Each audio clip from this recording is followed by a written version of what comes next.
La boulangerie inaugurée ce lundi est située dans le quartier industriel de Kigali. La boulangerie produira 70 variétés de pain qui seront commercialisées au Rwanda comme à l'étranger. Le directeur général de Bobon Coffee indique qu'avant cette nouveauté, les consommateurs étaient obligés de les importer depuis l'Europe.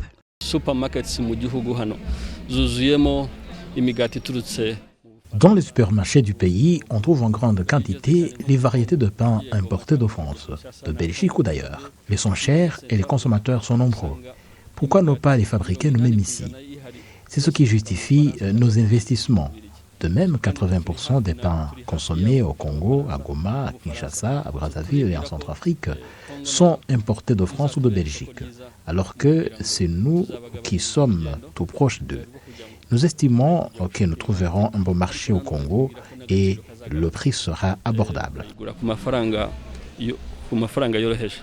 La nouvelle boulangerie de Bobon Coffee est à même de produire 35 000 pièces de pain par jour. L'attaché économique à l'ambassade de France au Rwanda estime que pour le Rwanda, l'exportation du pain vers l'Europe est un pas important dans le commerce international.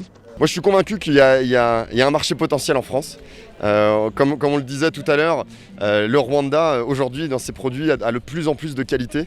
Le Rwanda participera d'ailleurs pour la première fois au Salon de l'agriculture internationale qui aura lieu à Paris à la fin du mois de février.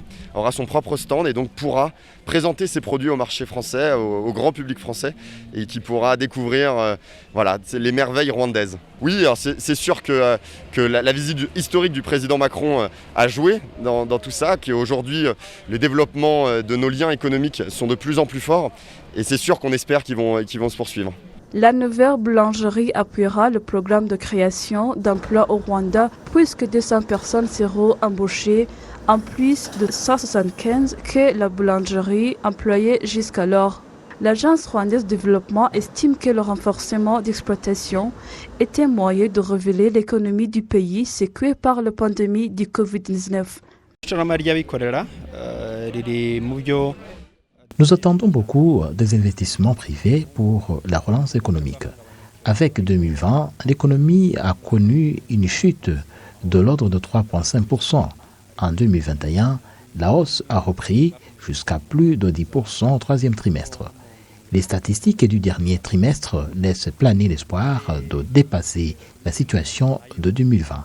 Les investissements privés ont largement contribué dans cette situation.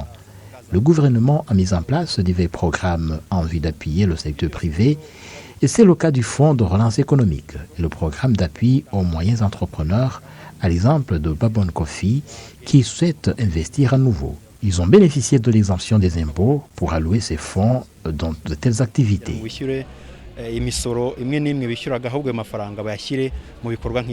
Bobon Coffee a débuté la commercialisation du café à travers le monde en 2007. Au total, un fonds de 2 millions de dollars, soit 2 milliards de francs rwandais, a été alloué au renforcement des investissements au Rwanda. Assumpta Bayezu pour la télévision rwandaise.